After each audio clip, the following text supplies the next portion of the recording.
ओम नमः सिद्धेभ्यः। ओम नमः सिद्धेभ्यः। ओम नमः सिद्धेभ्यः।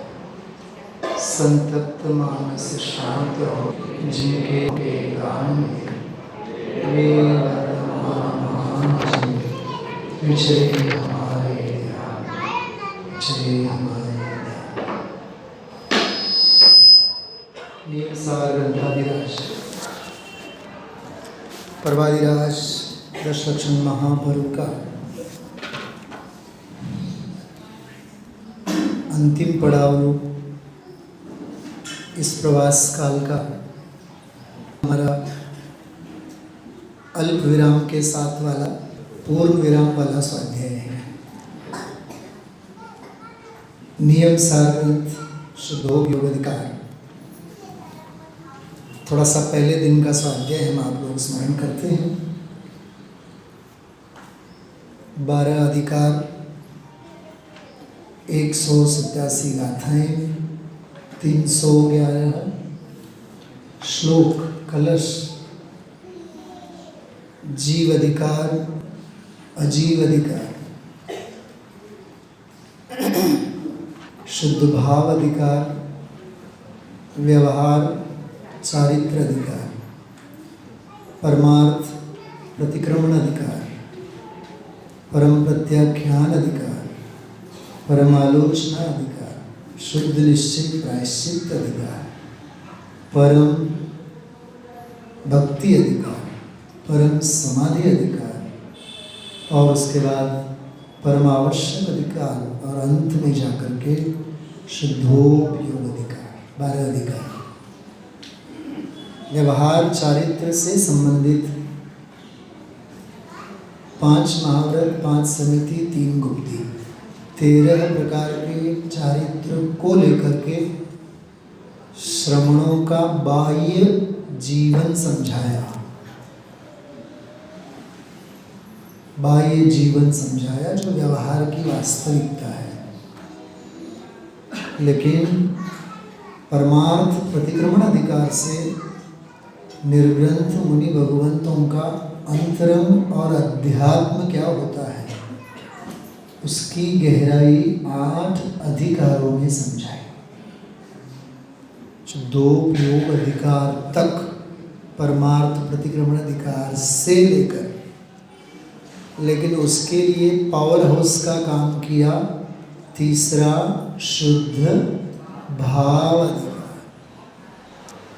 आइए आप पीछे क्यों बैठे, इधर आओ, आगे आप जैसे श्रोता सामने होते हैं तो चैतन्यपना लगता है। आगे आइए। कृति बेटा दादी को जाने दो वहाँ से, रास्ता उठाओ, टेबल उठाओ, वहाँ से उठाओ, खड़ी हो। स्तुति ना स्तुति। देखिए, शुद्ध भाव अधिकार, सामान्य भाव अधिकार, एक भाव अधिकार, सदृश भाव अधिकार, ज्ञान भाव अधिकार, ध्रुव भाव अधिकार, जो कहो सो शुद्ध भाव अधिकार। शुद्ध भाव ही है। पंक्ति एक सुनी होगी आप लोगों ने कि शुद्ध होता है वो शुद्ध ही होता है। शुद्ध है ये कहना भी अशुद्धि है। शुद्ध स्वरूपो अहम् बोला ना अपन ने, क्या बोला? शुद्ध स्वरूपो अहम्। ये बोलना भी अशुद्ध है, क्योंकि शुद्ध स्वरूप का शुद्ध स्वाद लिया जाता है। शुद्ध स्वरूप का शुद्ध है ऐसा कथन वाग जाल, आज एक शब्द आया था अभी, वाग जाल वाणी विलास का विषय नहीं है, वो चैतन्य विलास का विषय है। कहा था मैंने एक बार स्वाध्याय में। तो शुद्ध भाव अधिकार का आलम्बन जिस जीव ने लिया था वो कनेक्टिविटी 3रे अधिकार से और 12वें अधिकार शुद्ध भाव का जिसने आलम्बन लिया उसकी परिणति में शुद्धोपयोग प्रकट होते, शुद्धोपयोग प्रकट होते हुए अर्थात सर्वज्ञता और वीतरागता प्रकट होते हुए को कोई रोक नहीं सकता, क्योंकि शुद्ध स्वभाव स्वयं सर्वज्ञ स्वरूप है और वीतराग स्वरूप है।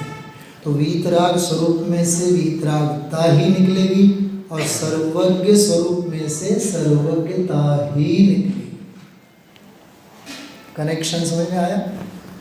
तो हम आप लोगों ने 159 नंबर की गाथा से 187, कुल कितनी गाथाएं? डायरिया निकालो। 29 गाथाएं।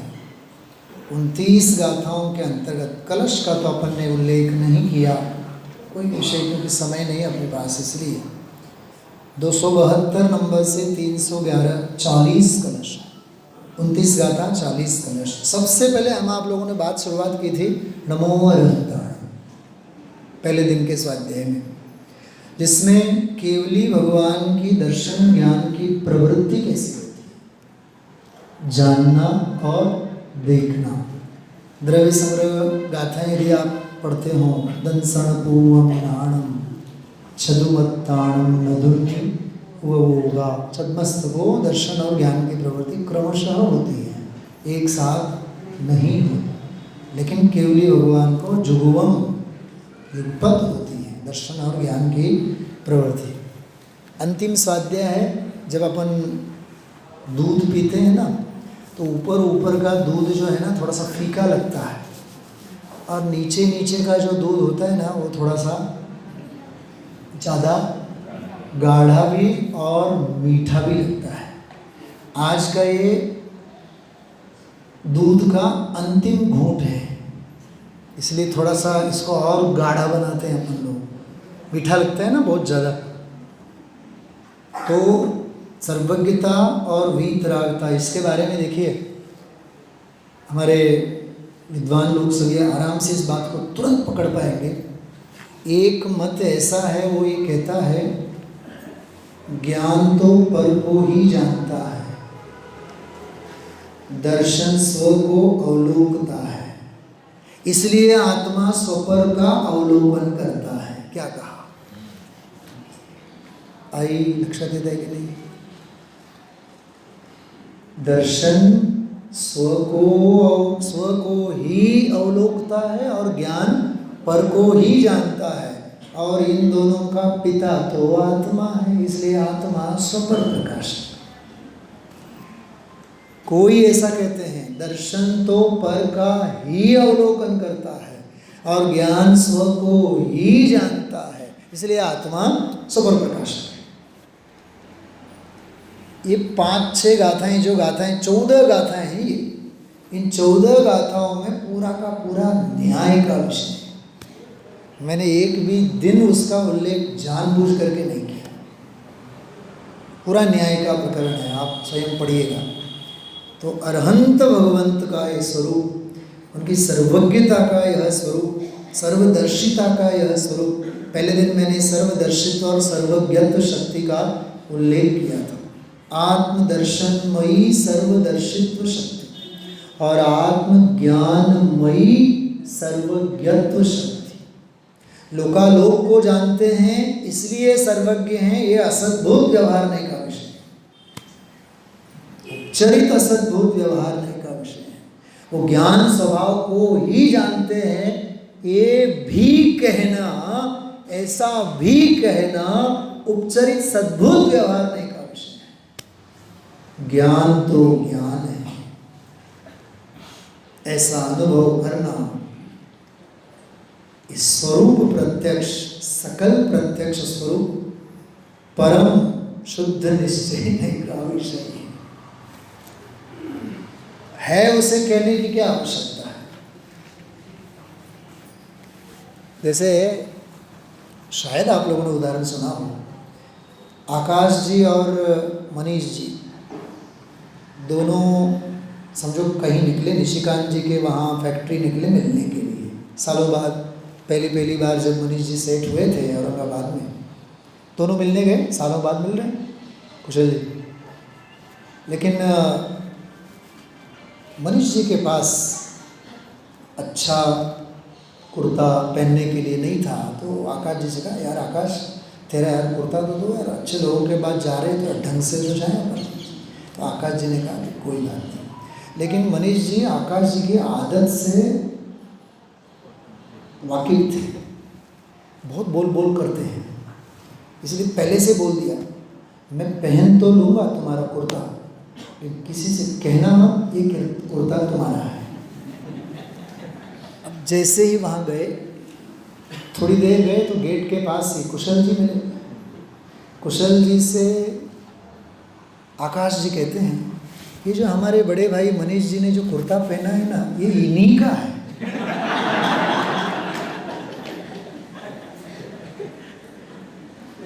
बोला कि नहीं, व्यवहार हुआ कि नहीं, अच्छा वहाँ लाइट जलेगी कि नहीं, यार कुछ ना कुछ दाल में। फिर मनीष जी ने खूब डांटा, यार तुझे मैंने मना किया था, पप्पा ने कितने कहा था, तू यार बहुत बोल बोल करता है, तुझे किसने कहा था कि ये इसी का है ऐसा कहने के। नहीं नहीं नहीं, कोई बात नहीं, चिंता नहीं करो। आगे गए, निशिकांत जी मिले। निशिकांत जी कहा, ये कुर्ता इनका नहीं है, ये कुर्ता मेरा है। और आगे सबसे छोटे भाई मिले, कौन? अमोघ जी के दिव्य दर्शन हुए। और आकाश जी में भी प्रांजल प्रदेश प्रदेश में भेद विज्ञान। मालूम क्या बोला उन्होंने? अमोघ, ये कुर्ता मनीष जी का ही है या मेरा है? No comments.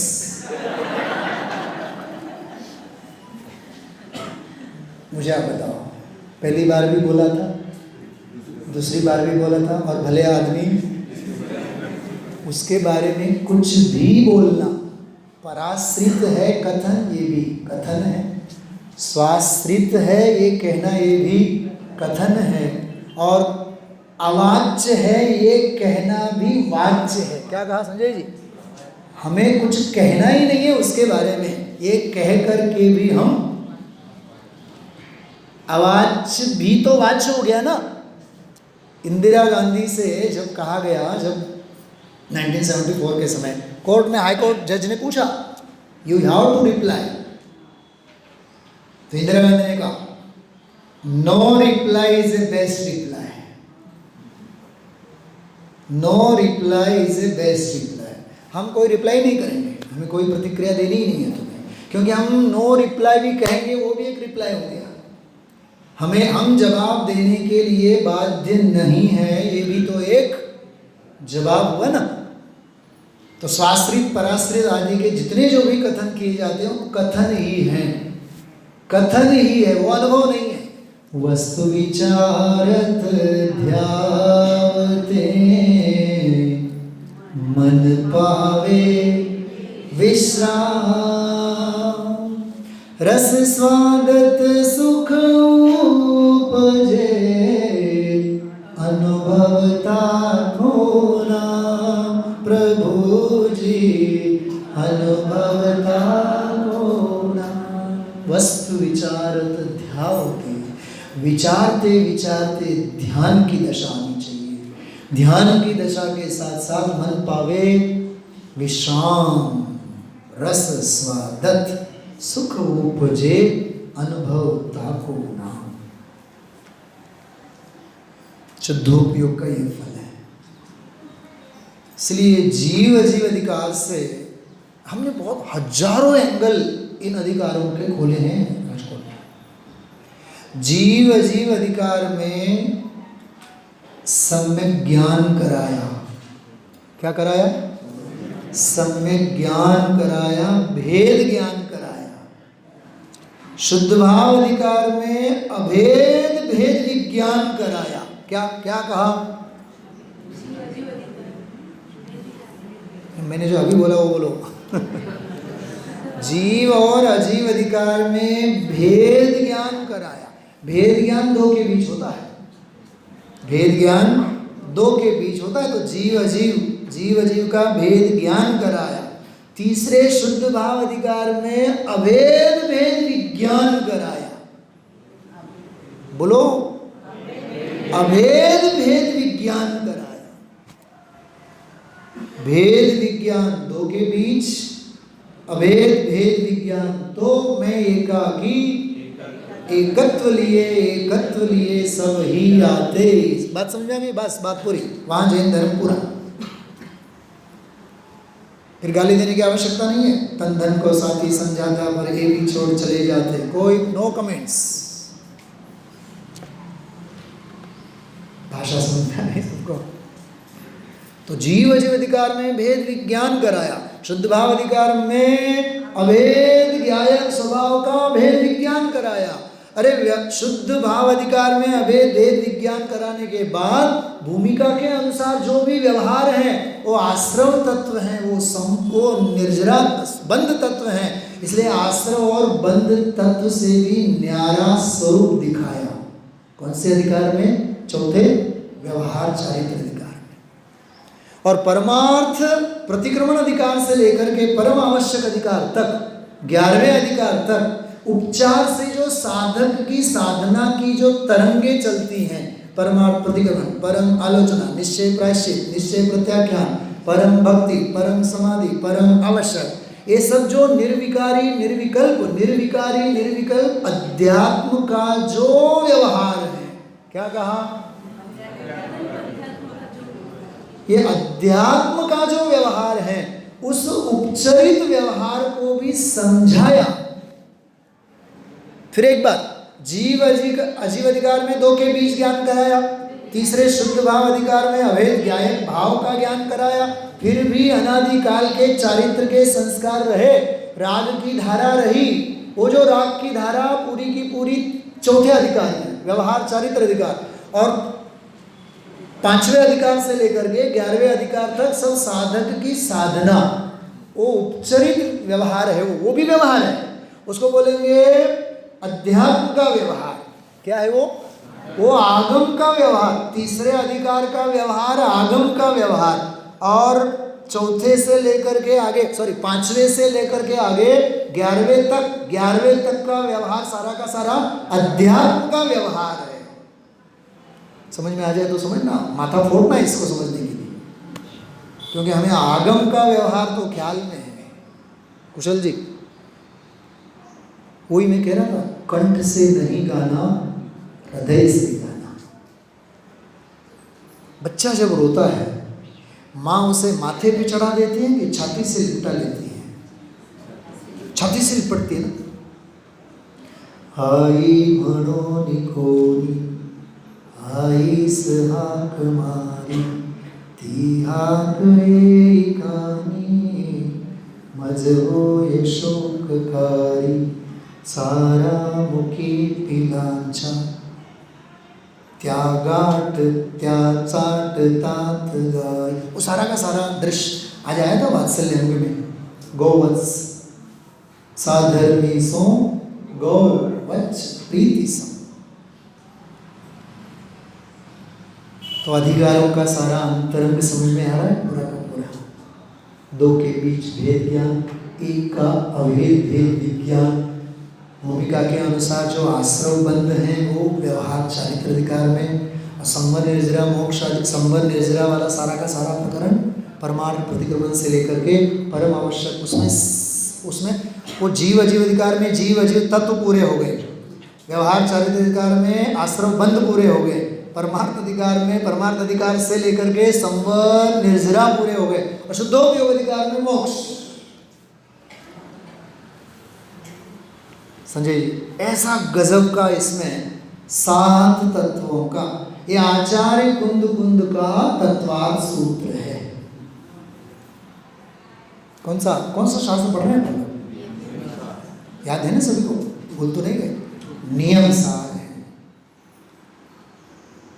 आचार्य कुंद देव विदेह क्षेत्र से जब लौटे तो भव्य जीवों ने पूछा, प्रतीक्षा में तो थे,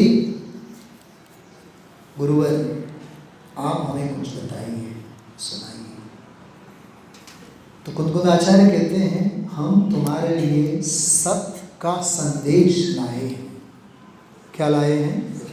सत्य का संदेश। तो कुंदकुंद देव ने जैसे कहा, भव्य जीवों ने पूछा ये सत्य का संदेश क्या है? तो आचार्य कुंदकुंद बोलते हैं प्रवचन सार और पंचास्तिका है।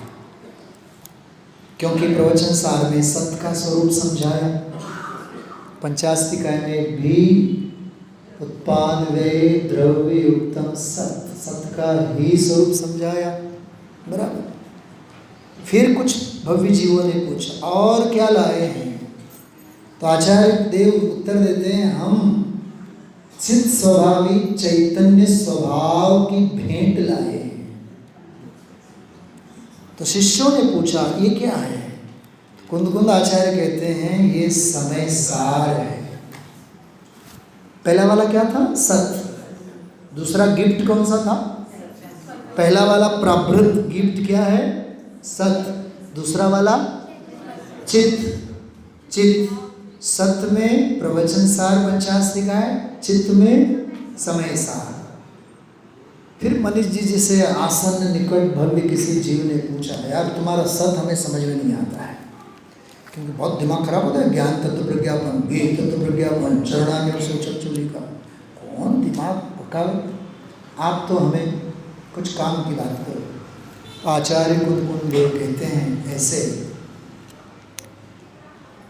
परम आसन्न निकट भव्य जीवों के लिए हम आनंद की भेंट लाए हैं। आनंद माझ्या पोटात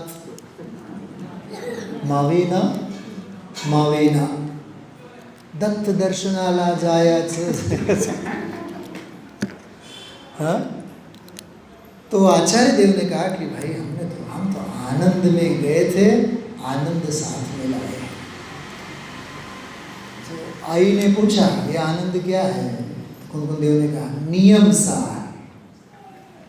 सत्य में प्रवचन सार और पंचास्तिका, चित्त में समय सार, प्रवचन सार जाना, पंचास्तिकाए जाना, समय सार समझा, जाना भी हो गया, समझा भी हो गया, समझना भी हो गया, अब स्वरूप में समाना रहा। उस समाने का नाम है नियम सार। उसका नाम है सच्चिदानंद स्वरूपो अहम। क्या बोलते हैं आप लोग बीज मंत्र? ओ सच्चिदानंद स्वरूपो अहम। बोलिए जोरदार एक बार। ओ सच्चिदानंद स्वरूपो अहम। समझ में आई? ये है सच्चिदानंद का महामंत्र। आचार्य कुंदकुंद देव विदेश क्षेत्र से आए। बीज मंत्र का ऐसा गहरा मर्म है। तो अरहंतानम की बात कही, सर्वदर्शित्व सर्वज्ञत्व की बात करते करते कहते हैं अरहंत मात्र सर्वज्ञ और सर्वदर्शी ही नहीं है, वे वीतरागी हैं। कैसे वीतरागी हैं? उनकी समोषण आदि की रचना, दिव्य ध्वनि, छत्र, चामर, भा, मंडल, ये सारा ताम झाम होता है, लेकिन वह सभी औदय की क्रिया है। लेकिन उदय में कहीं वे फंसते नहीं हैं, इसलिए वह सारी क्रियाएं प्रदीप जी क्षय की क्रिया है। इसको बोलते हैं सर्वज्ञ की वीतरागता। हमने तो इसके ऊपर एक 40 मिनट का स्वाध्याय तैयार किया है ऐसे आनंद के लिए। सर्वज्ञ की वीतरागता, संजय जी, और वीतरागी की सर्वज्ञता। बोलना एक बार, आप दोनों वाक्य बोलना एक बार। सर्वज्ञ की वीतरागता और वीतरागी की सर्वज्ञता। दादा इसके लिए अभी लास्ट में बोलते थे, अंत के 2-3 साल से एक डायलॉग बोलते थे, जान करके अप्रभावी रहें वे वीतरागी कहलाते हैं, और अप्रभावी रह करके सबको जाने उनका नाम सर्वज्ञ है। गारुड़ी मंत्र है। अनुज जी, असल में कहूँ मैं, बहुत हृदय की बात करूँ, शुद्धोपयोग अधिकार आज से तो चालू हुआ है, पूरा नहीं हुआ, अब तो चालू हुआ है।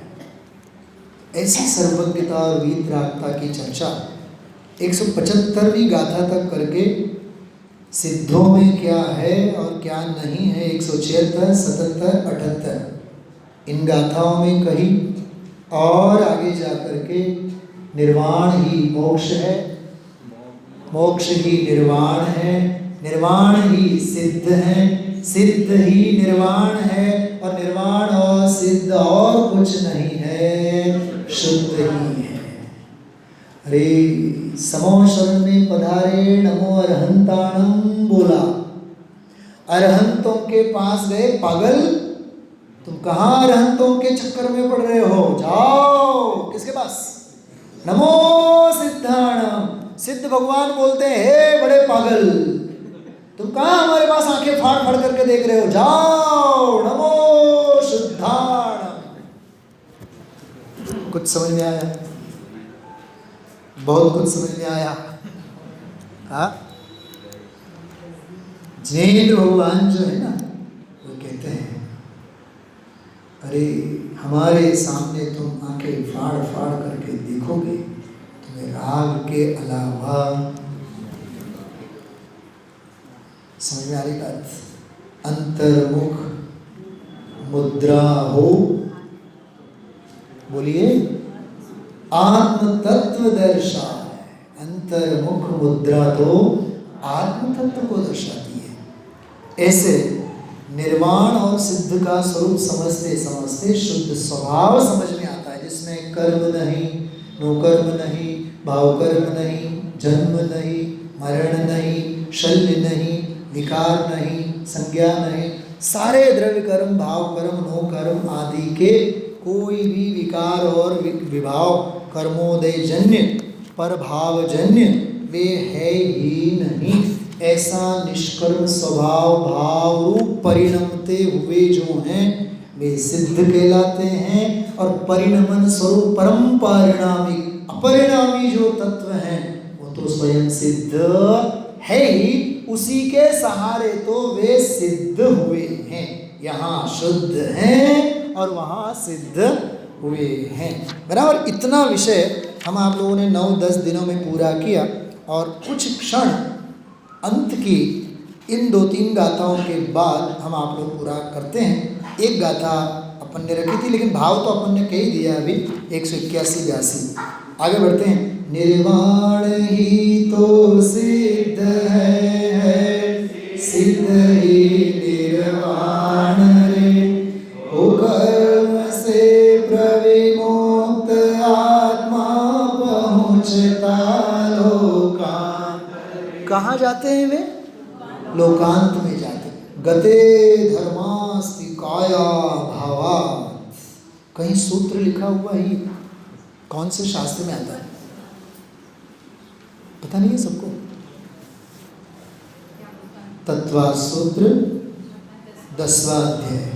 ये सूत्र तत्वार सूत्र के 10वें अध्याय में ही कब तक बना रहेगा?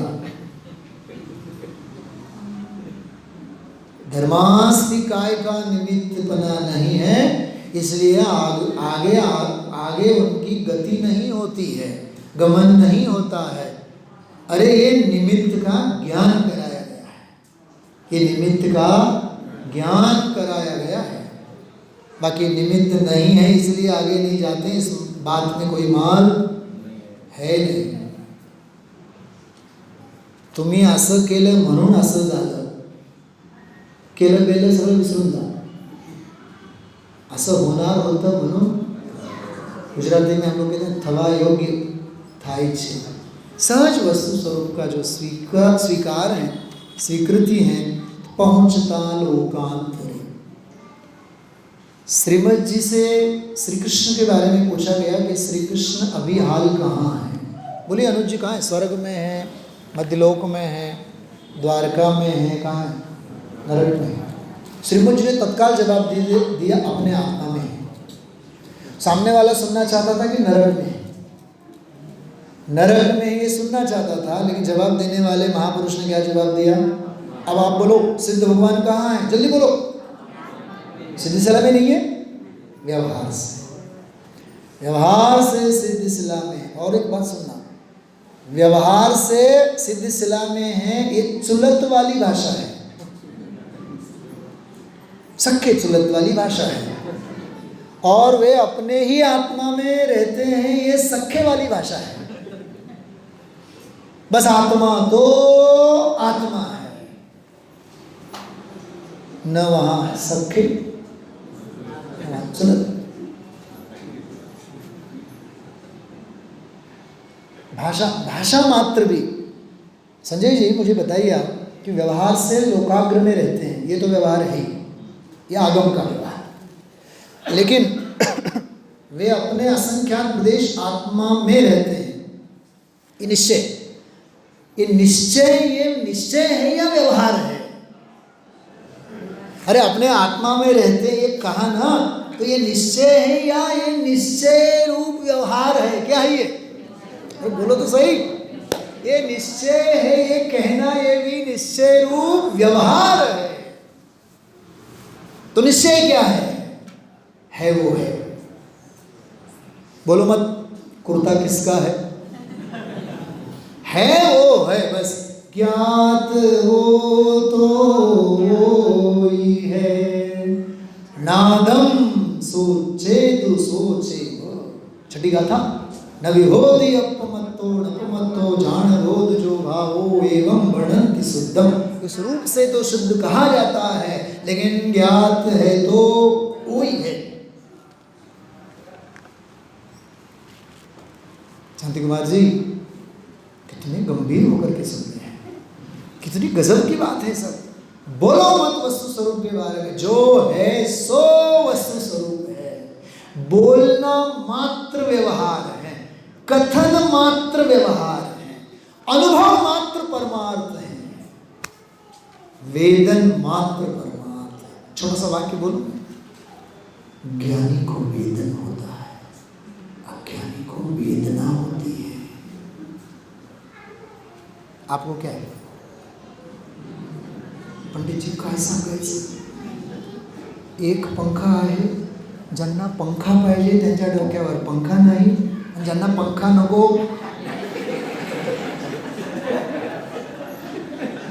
उत्तम क्षमा। देखो पंचम काल का आश्चर्य कैसा है। प्रीतम जी पसीने से लथपथ हैं, पंखा गायब, और पंडित जी ने और पंखे के नीचे बिठाया। मुझे लगता है शायद बेचारे वो पंखे के हिसाब से पीछे बैठे होंगे। नहीं देखो, ये सपरम बाधा संयम विच्छिन्नम बंध कारणम विषमम प्रवचन सा था। सपरम बाधा संयम, कितनी पराधीनता है बताओ आप। आत्मार्थी ट्रस्ट में एक बार ऐसे गए, भाई जी ने खास, भाई जी के हम प्रिय शिष्य रहे, छड़ाला के लिए कक्षा के लिए बुलाया उन्होंने। लगभग 104वीं जन्म जयंती थी भूदेश की, तो उन्होंने टिकट भेजी। टिकट वो सेकंड एसी की टिकट थी। मैंने उनसे कहा, भाई जी मुझे एसी से एलर्जी है, मैं यहाँ से 24-30 घंटे सफ़र करके आऊँगा, बीमार पड़ जाऊँगा, मेरे में कुछ नहीं होता है। तो मैंने उनसे कहा कि वो टिकट कैंसिल कीजिए और आप स्लीपर की टिकट निकाल के भेजिए।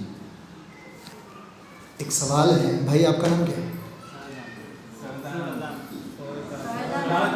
सहजानंद। सहजानंद जी आप जवाब दीजिए, सहजानंद किस में है, एसी में कि स्लीपर में?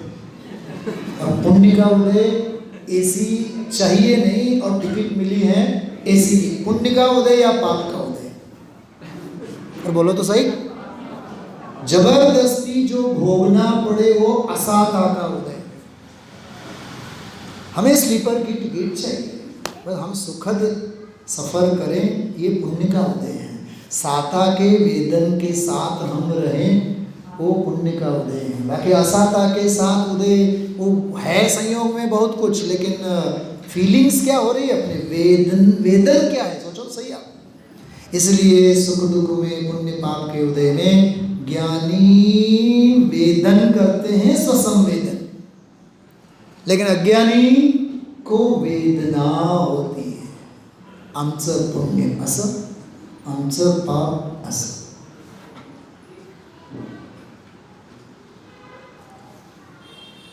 कर्मों का क्या दोष है? कर्म विचारे कौन, भूल मेरी अधिकारी. अग्नि सहे घनघात, लोह की संगति पाई. इसलिए ये प्रकरण ये बता रहा है कि भाई वो अपने स्वरूप में रहते हैं, ये उनका सिद्धत्व है, शुद्धत्व है, उपचार वाली बात. अब आगे केवल और केवल 185 नंबर की गाथा की बात करके बिल्कुल एक वाक्य में ही मैं 186 नंबर की गाथा की बात करूँ. 2 से 3 मिनट में बात पूरी करूँगा. उपयोग बहुत एकाग्र करके सुनना.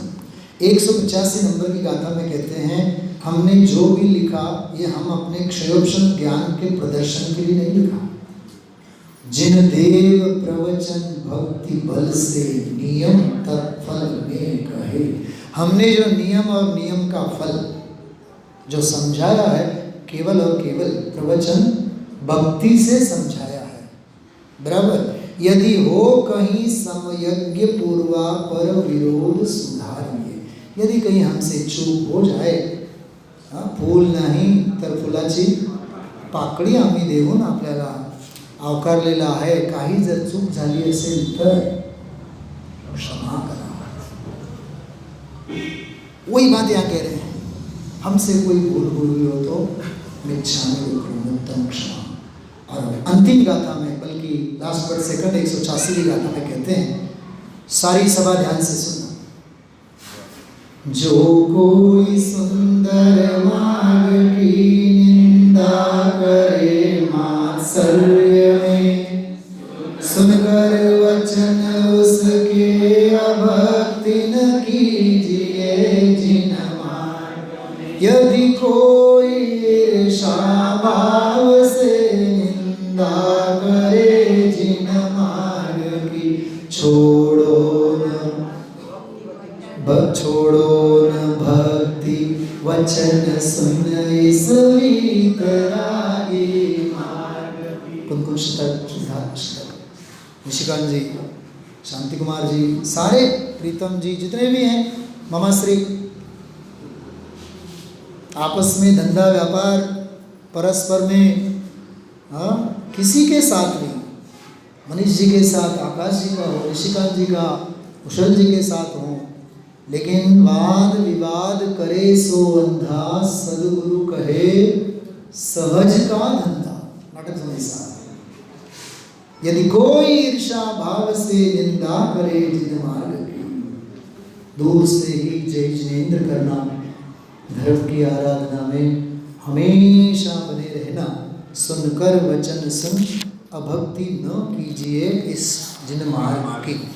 एक पंक्ति के साथ हम आप लोग विराम लेंगे, आप लोग सभी दोहराएंगे.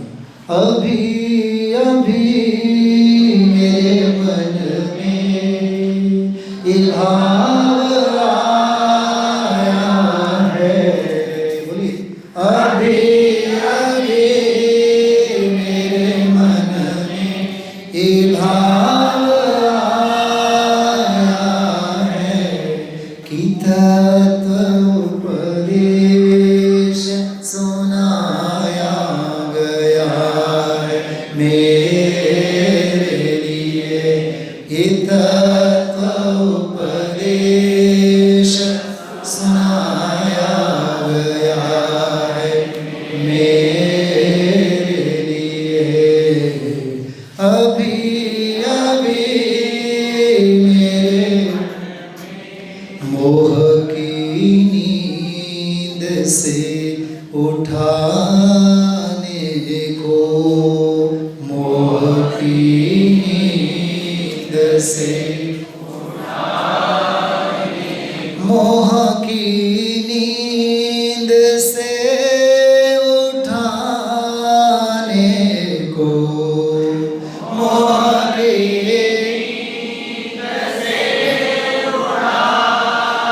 मेरा में तम हटाने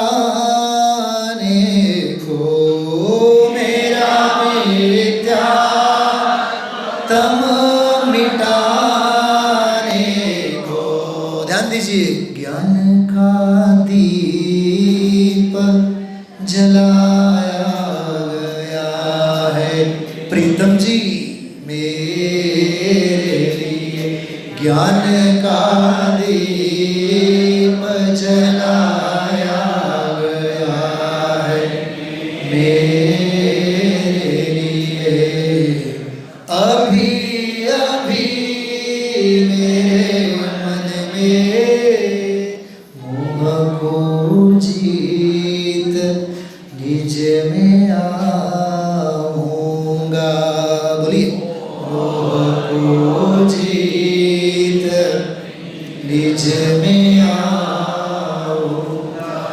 आठों कर्मों को मैं जलाऊंगा।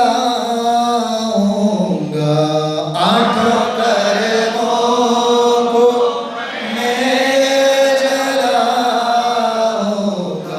शुद्धोपयोग अधिकार। पूर्ण सिद्धत्व शीघ्र पाऊंगा। पूर्ण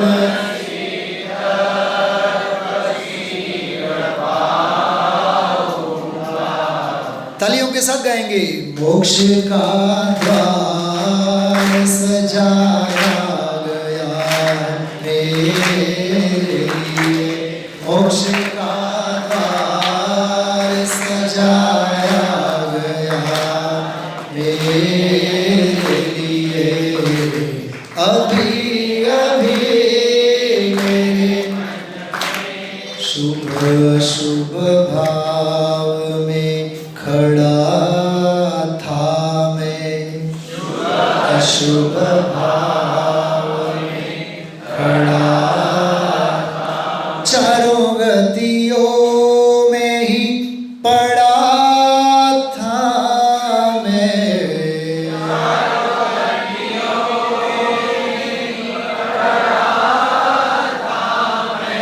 जानी गोदों में सड़ा था मैं। सड़ा था, किंतु इस बार जो भी भाग्यशाली पहली बार आए हैं, किंतु इस बार बचाया गया है मेरे लिए। किंतु इस बार बचाया गया है मेरे लिए। अभी अभी मेरे अंतिम कड़ी। लो मिली भेद यार की धारा। लो मिली भेद यार की धारा। लगा अपना स्वरूप ही प्यारा।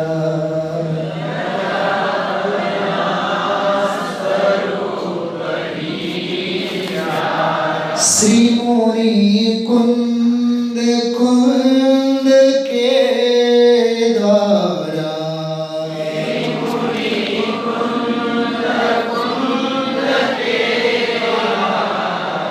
मोक्ष का द्वार सजाया गया है मेरे लिए। मोक्ष का द्वार सजाया गया है मेरे लिए। नियम सार बनाया गया है मेरे लिए। नियम सार बनाया गया है मेरे लिए। अभी अभी मेरे मन में ये भाव